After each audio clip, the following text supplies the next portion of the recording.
नमस्ते students, welcome back to my YouTube channel जनहट जी के में आपका स्वागत है। जैसे कि आप जानते हैं, मेरा नाम अभी तक आपने प्रीवियस वीडियो व्यू किया हो तो मेरा नाम प्रभाकर। आज प्रीवियस टॉपिक में चैप्टर 2 के meaning fundamentals of double entry book keeping का हम लोग स्टडी किए थे। उसमें टाइप्स ऑफ अकाउंट्स हम लोग ने देखे थे। क्लासिफिकेशंस ऑफ अकाउंट्स,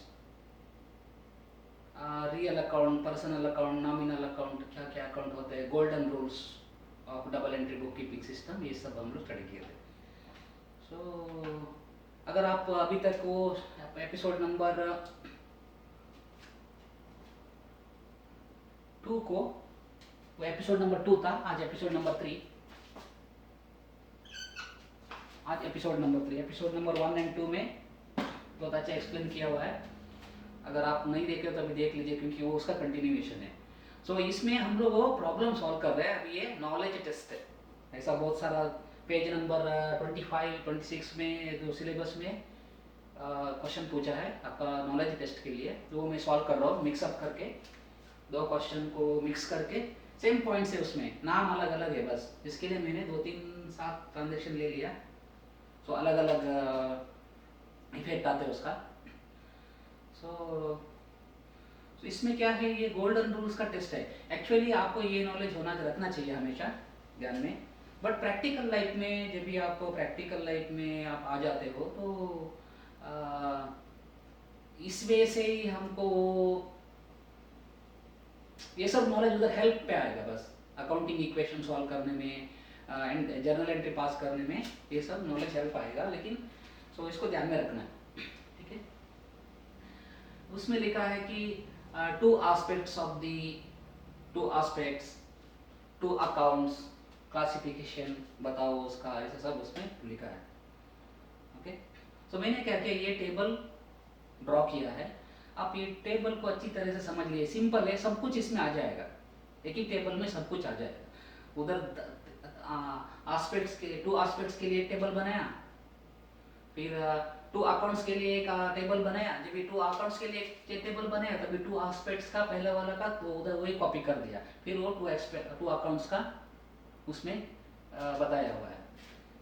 जब भी वो लोग क्लासिफिकेशन थर्ड को इसमें बता रहे थे, तभी इसको कॉपी किया एक एक लाइन में, फिर वो क्लासिफिकेशन उसमें लास्ट लाइन में लिख दिया। तो इसमें क्या सो मच कंफ्यूजन था कि इतना सारा टेबल्स नहीं, टेबल्स एक ही है, वो लोग रिपीट करके उसमें दिखाया है। टू एस्पेक्ट्स को एक बार दिखाया, फिर टू अकाउंट्स को दिखाते हो तो टू एस्पेक्ट्स को भी दिखाया, लिखा उसमें। जब क्लासिफिकेशन को आपको टीच कर रहे थे, तभी वो लोग टू अकाउंट्स, टू एस्पेक्ट्स भी उधर जोड़ दिया। इसके लिए वो 3 अलग अलग टेबल दिखते हो, कंफ्यूजन नहीं होने का।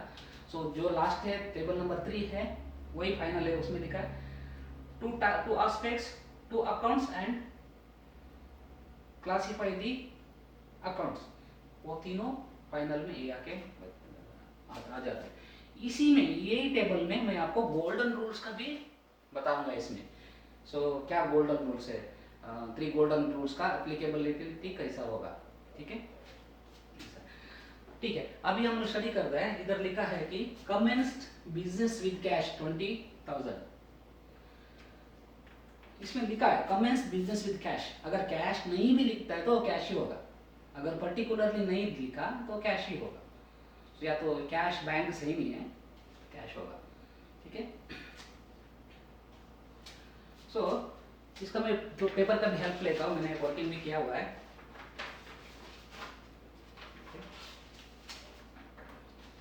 कमेंस्ड बिजनेस विद कैश, ये एस्पेक्ट क्या है, वो उसका 2 साइड्स क्या है, वो स्टोरी बताओ, ऐसा बोलता है। ये इसका स्टोरी है, 2 साइड्स क्या है उसका। क्या हो सकता है वो। इसमें क्या होता है, कैश कम्स इन, कैश आ जाता है, वो स्टोरी है। Story number 1, commences business with cash, cash comes in, aspects, story, okay.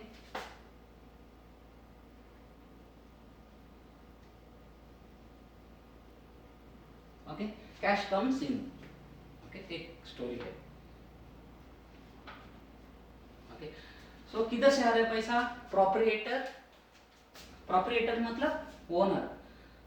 अभी मैं सिंगल आदमी हूँ, मेरा नाम प्रभाकर है। जब भी मैं मेरा कंपनी स्टार्ट करता हूँ तभी मैं प्रभाकर्स कैपिटल अकाउंट नहीं लगता, प्रोप्रिएटर्स कैपिटल अकाउंट वैसा करके मैं उसमें शो करूंगा। So proprietor's capital account, proprietor,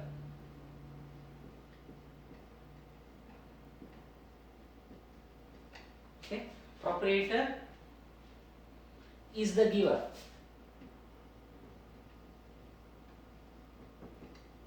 to aspect हो गया, कैश आ जाएगा, किससे आएगा? प्रोप्रिएटर से। Who is the giver? Proprietors. इसका टू अकाउंट्स क्या होगा? ये अकाउंटिंग एंट्री ये इंपॉर्टेंट है। सो ये आपको एक्चुअली प्रैक्टिकल लाइफ में यही तो पास करना है, practical life. So cash comes in, cash account, cash account debit, debit what comes in, cash comes in, debit, okay, 20,000, okay, 20,000. Capital account credit, credit the giver, वो क्या है? Personal, proprietor is the personal account, okay, capital account, capital account. So you can say या proprietor's capital और capital account, ये क्या होगा? Credit होगा, okay, ये क्रेडिट होगा।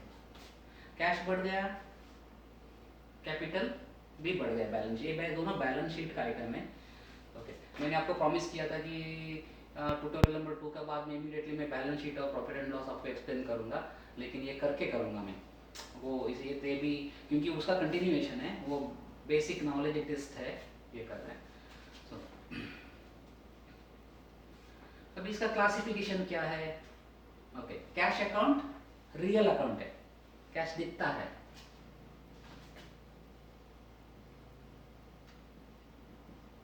ये रियल अकाउंट है। कैपिटल अकाउंट क्या है?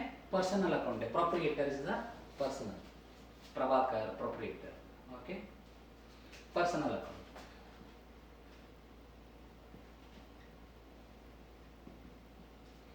Okay, simple.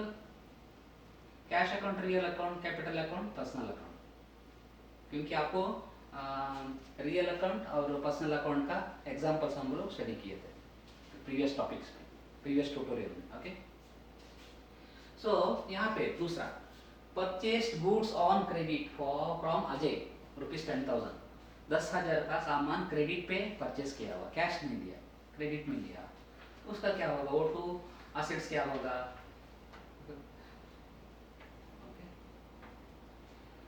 सो टू एस्पेक्ट्स क्या होगा? परचेस इज एन एक्सपेंस, जब भी हम लोग परचेस करते हैं वो purchase is an expense, okay, और परचेस एक्सपेंस ही होता है, ठीक है।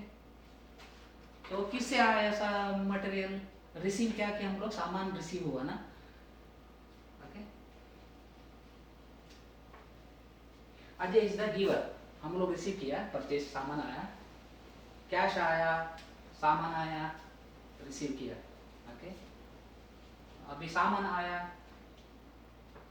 Ajay, who is Ajay is the giver, किससे लिया? अजय,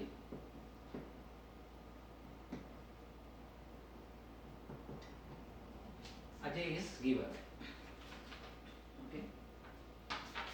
तो आपको समझना है कि परचेस मतलब खर्चा है, पैसा जाता ही है, परचेस किया तो हमारे से कुछ ना कुछ तो जाएगा ही। इन दिस केस में हम अभी नहीं दे रहे, बाद में दे रहे, उसको बाद में दे, क्रेडिट ले लिया। इसको purchase account debit to accounts, purchase mean purchase expense और परचेस अकाउंट,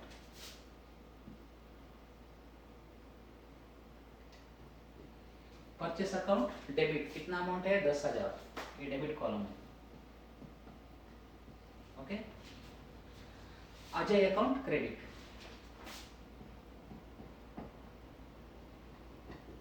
अजय कौन है हमारा सप्लायर है। ओके, उसको पैसा देना है, क्रेडिट मतलब लायबिलिटी भी बढ़ा हमारा, ये बैलेंस शीट आइटम है।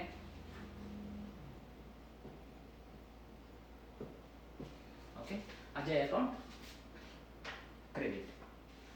ओके, अभी अजय का अकाउंट में बैलेंस पड़ा है, हमको देना है उसको, जब भी हम लोग कैश पे करेंगे वो निकल जाएगा, डेबिट क्रेडिट जीरो हो जाएगा। वो लेजर आप जब स्टडी करेंगे तभी आपको क्लियर हो जाएगा।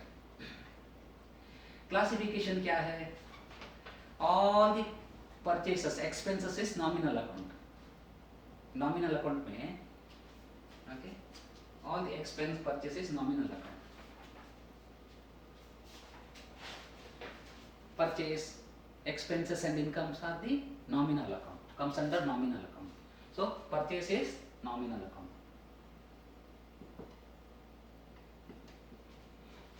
Okay, again Ajay is a individual, वो personal account.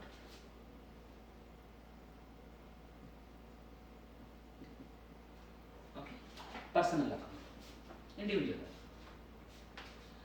तो तीसरा क्वेश्चन क्या है, कैश सेल्स किया, सेल किया है कंपनी ने, कैश सेल्स किया। ओके, 7,000 रुपीज का कैश सेल्स किया, कैश भी आ गया। Okay, cash comes in, okay, cash sales किया तो क्या है, कैश कम्स इन लाइक यहाँ पे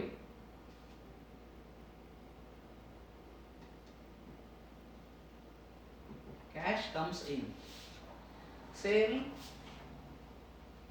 cash sale is an income, sale is an income. Okay, so इसका अकाउंटिंग इफेक्ट क्या होगा, अकाउंटिंग एंट्री क्या होगा, जो हमको प्रैक्टिकल लाइफ में जब भी हम लोग काम करते हैं या आप एग्जाम सॉल्व करते हैं, ये सब नॉलेज रखना है। लेकिन अकाउंटिंग में जो एंट्री जाता है ये लाइक, इसको ही हम लोग बुक्स में एंट्री करते हैं, ये नॉलेज के लिए। Two aspects, classifications, golden rules, ये सब नॉलेज के लिए, ये अकाउंटिंग एंट्री पास करने के लिए नॉलेज चाहिए, वो ये इसका रूल्स है, गोल्डन प्रिंसिपल्स है, वो सब याद रखने का। ठीक है, कैश कम्स इन क्या होगा, cash account debit,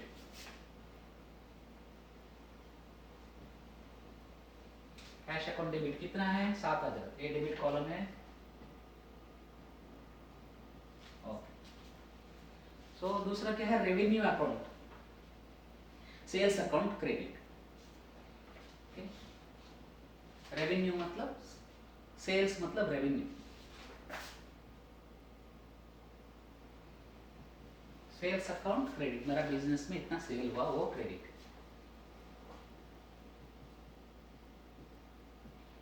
okay, cash दिखता है, क्या है क्या है, क्या होता है, कैश दिखता है, उसके लिए वो क्या है, रियल अकाउंट है।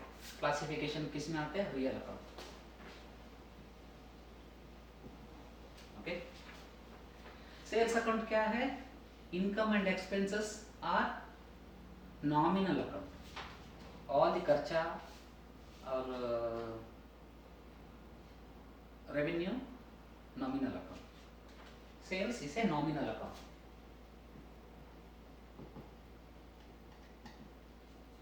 Nominal account. ओके, क्लियर, कोई डाउट इसमें, सिंपल है, ज्यादा सोचने का नहीं है, पिक्चर ध्यान में रखने का, प्रैक्टिकल कैसा होता है वैसा। यहाँ पे received commission 500 rupees. Okay, commission received 500 rupees, तो कमीशन रिसीव्ड 500 रुपीज क्या होगा, कमीशन रिसीव्ड मतलब क्या होता है, कैश आया, कमीशन किसने दे दिया मुझे। ओके, मैंने कुछ आपको इजी समझ में आएगा, जब भी आप एजेंट का काम करते हो या दलाल का काम करते हो, आपका सोसाइटी में किसी को रूम चाहिए, आप दिखाते हो तो वो कैश देते हैं ना, वैसा वो कमीशन बोलते हैं उसको। ओके, जो रूम दिखाया, इधर एक रूम है उधर एक रूम है, ऐसा करके दलाली करके दिखाया तो वो कमीशन दे देते हैं, तो उसको कमीशन बोलते हैं। Received commission 500 rupees. सो इधर भी cash comes in. Okay, commission received, okay, is an income. Company के लिए कमीशन रिसीव हुआ, जिसको कमीशन रिसीव हुआ उसको इनकम है.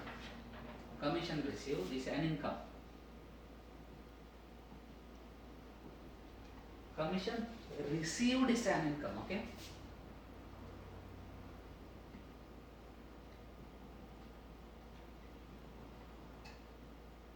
वो लिखना पड़ेगा कमीशन रिसीव्ड.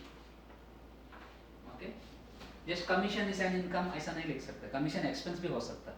कभी कभी कंपनी भी कमीशन देता है दूसरा कुछ काम के लिए, इसके लिए कमीशन रिसीव्ड. ओके, ये वर्ड में ध्यान रखना है. सो आपको एग्जाम में क्या होगा, कमीशन गिवन, कमीशन गिवन 7000 ऐसा वो लाइन आ सकता है. तभी आपको cash goes out, commission is an expenses, वो ध्यान में रखना है. जब कमीशन पे किया, paid commission, commission paid, commission given, वैसा कुछ वर्ड आएगा तो कैश चला जाता है, cash goes out in that time. Commission paid और commission given is an expense.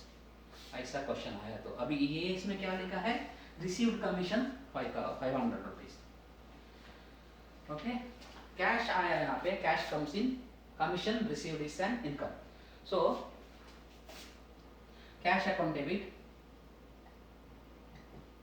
Cash account क्या है, डेबिट. कितना अमाउंट है, 500. Okay, so commission,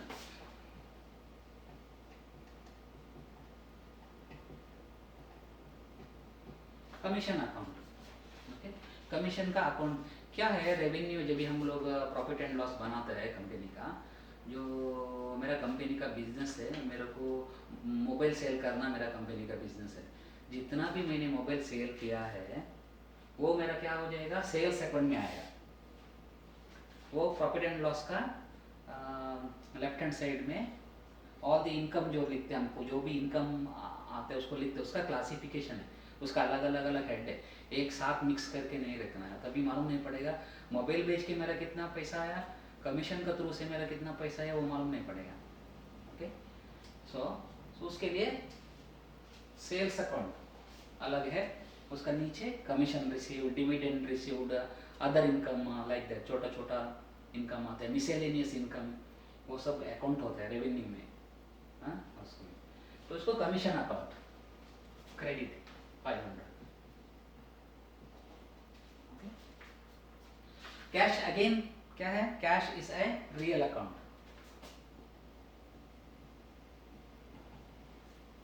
okay, commission is क्या है इसमें, अभी commission account, commission account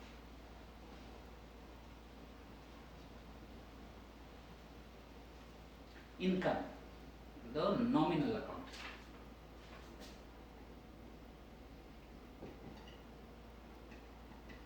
okay, commission is a nominal account. यहाँ पे देखिए, पेड रेंट, रेंट पे किया है. ओके, उसका 800 रुपये का रेंट पे किया है. सो रेंट पे किया तो cash goes out.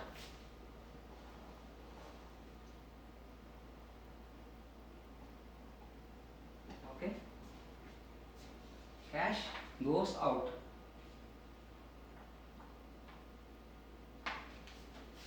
Rent is an expenses. ये रेंट क्या है,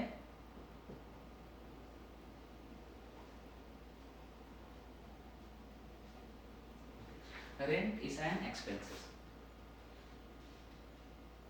सो मैंने कैश अकाउंट, कैश गया तो क्या होगा, कैश आया तो कैश अकाउंट डेबिट, कैश गया तो कैश अकाउंट क्रेडिट.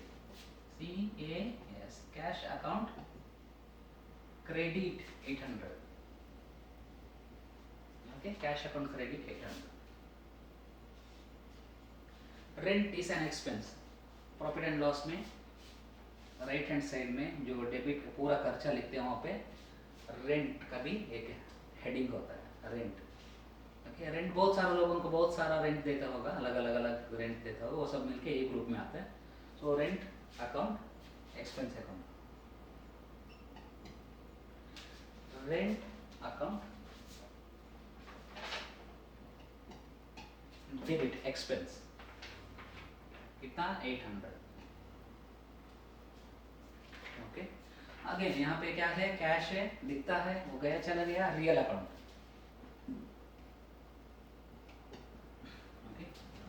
रेंट नहीं दिखता है, वो क्या है, खर्चा है, रेंट है नॉमिनल अकाउंट।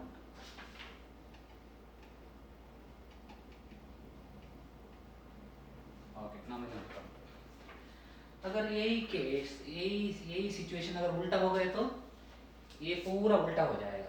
उल्टा मतलब रेंट रिसीव्ड आ गए तो, रिसीव्ड रेंट आ गए तो इसका पूरा उल्टा होएगा।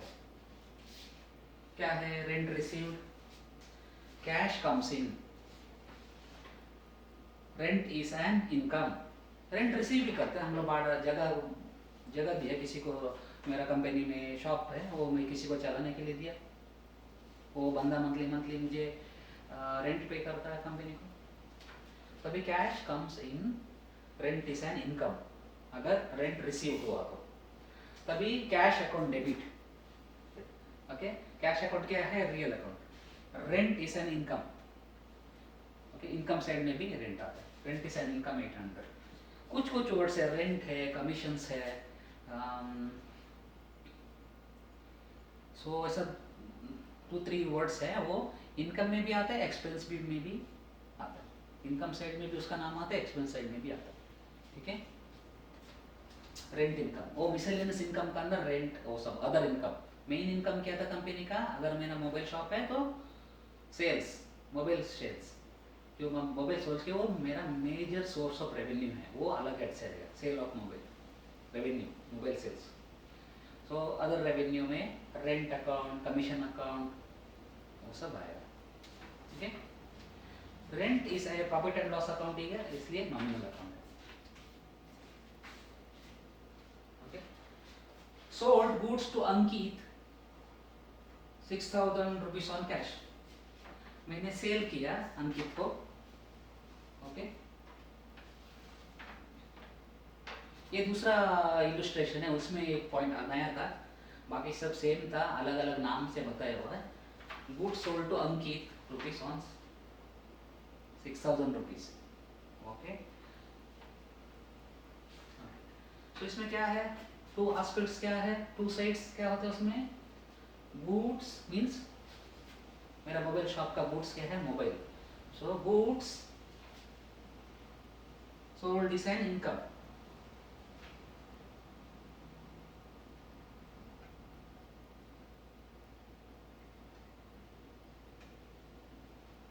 Okay, goods sold is an income. So किसको मैंने सेल कर दिया, Ankit. Ankit is the receiver of that goods, उसने ले लिया।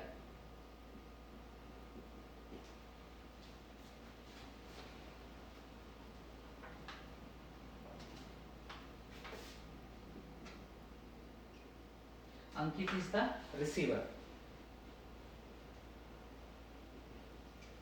ओके,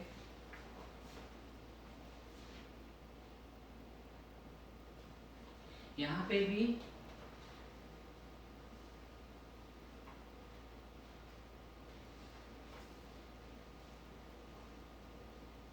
सॉरी, यहाँ पे मैंने गलत लाइन वर्ड लिख दिया, इसके लिए सॉरी। ओके, वो credit,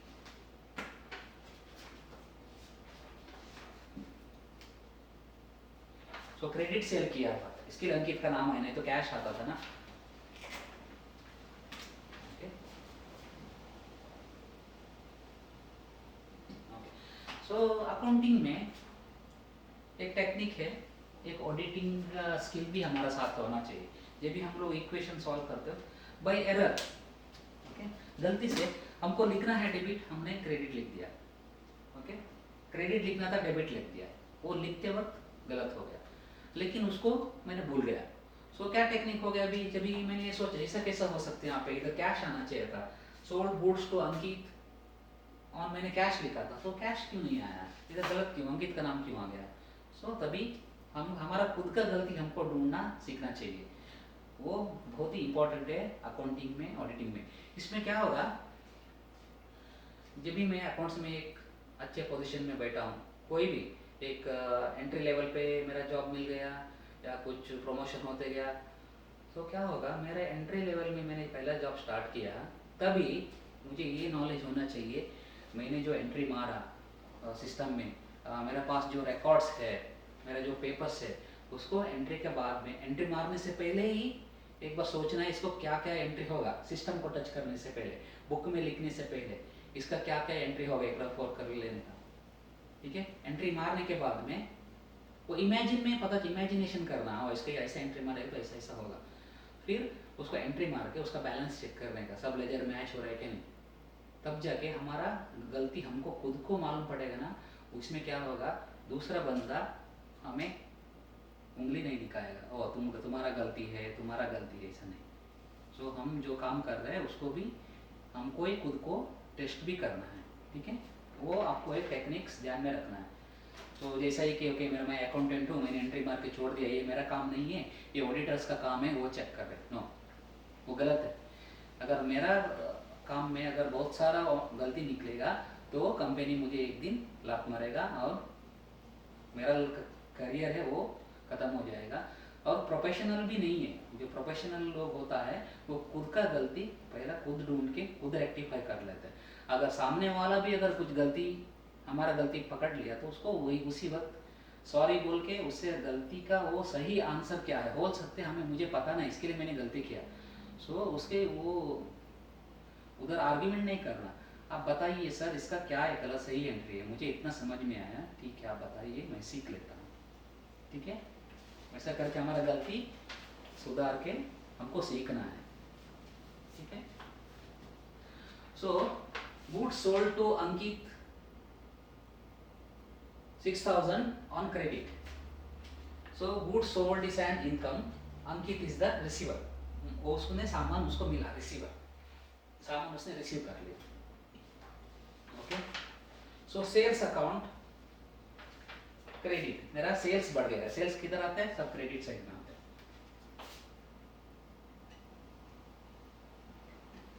sales account credit 6,000, okay. Ankit account debit,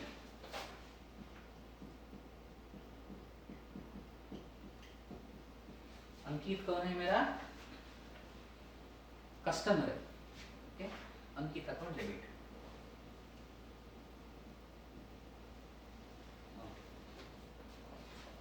so sales is an income, जो भी इनकम एंड एक्सपेंस साइड में आते हैं वो सब नॉमिनल अकाउंट है,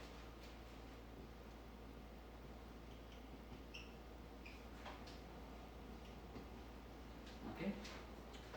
अंकित इज द कस्टमर, ओके, ये इंडिविजुअल है, सो ये पर्सनल अकाउंट है,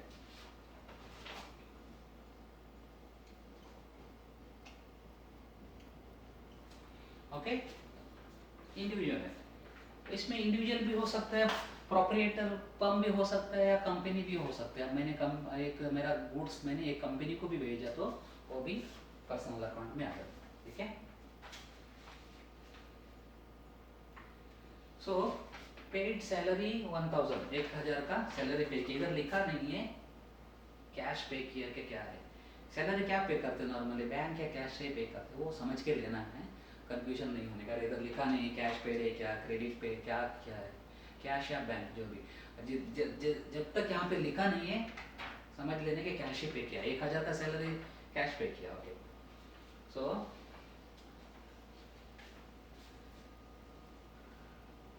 सैलरी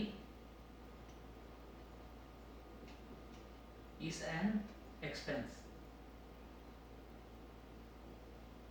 सैलरी क्या है, कंपनी के लिए खर्चा है, ओके। कैश गोस आउट,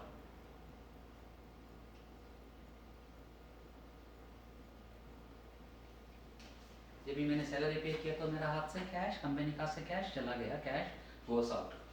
सो आप ऐसा भी कर सकते हैं, कैश कैश गोस आउट ऊपर लिख के सैलरी इस एन एक्सपेंस करके नीचे भी लिख सकते हैं। इसको ऐसे ही करना है, ऊपर नीचे भी लिख सकते हैं, ठीक है, लेकिन डेबिट क्रेडिट करेक्ट लिखना है।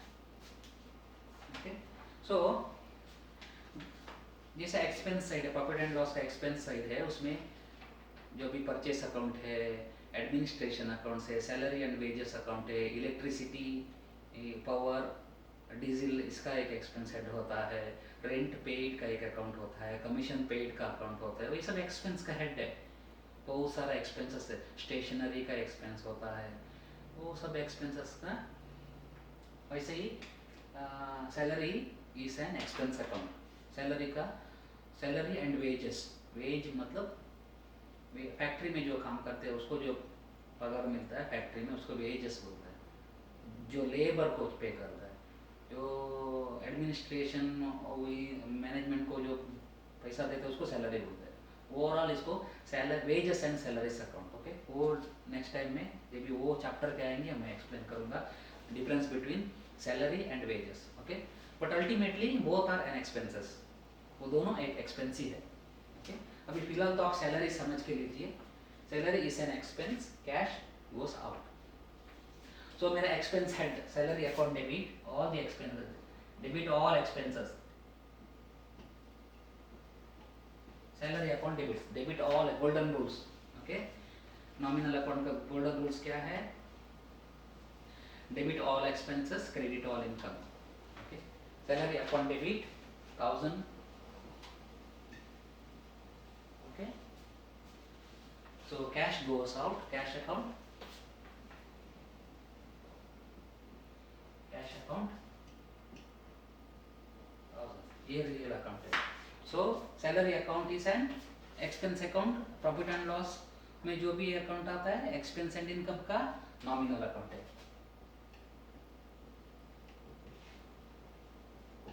ओके, कैश चला गया, मेरा हाथ में पॉकेट में था, कैश चला गया, रियल। ओके, अगर ये आप एक चार्ट ध्यान में रखते हो, आप खुद का एक चार्ट बनाते हो, कुछ नहीं है, वही नाम सब अलग अलग लिखा दूसरा इलस्ट्रेशन में आपको जो टेस्टिंग करने के लिए। सो कंपनी में क्या होता है? खर्चा होता है, एक्सपेंस होता है। ओके, जो भी एक्सपेंस हुआ क्या हुआ? खर्चा हुआ। खर्चा हुआ तो क्या हुआ? वो एक्सपेंस हेड होता है ना, salary account, wages account, electricity account, rent account, commission account, okay, purchase account. Okay, ये सब एक्सपेंस है, उसको हमेशा डेबिट करना है, वो सब डेबिट साइड में आएगा। जो भी खर्चा का लाइन है ना वो सब डेबिट साइड में आएगा।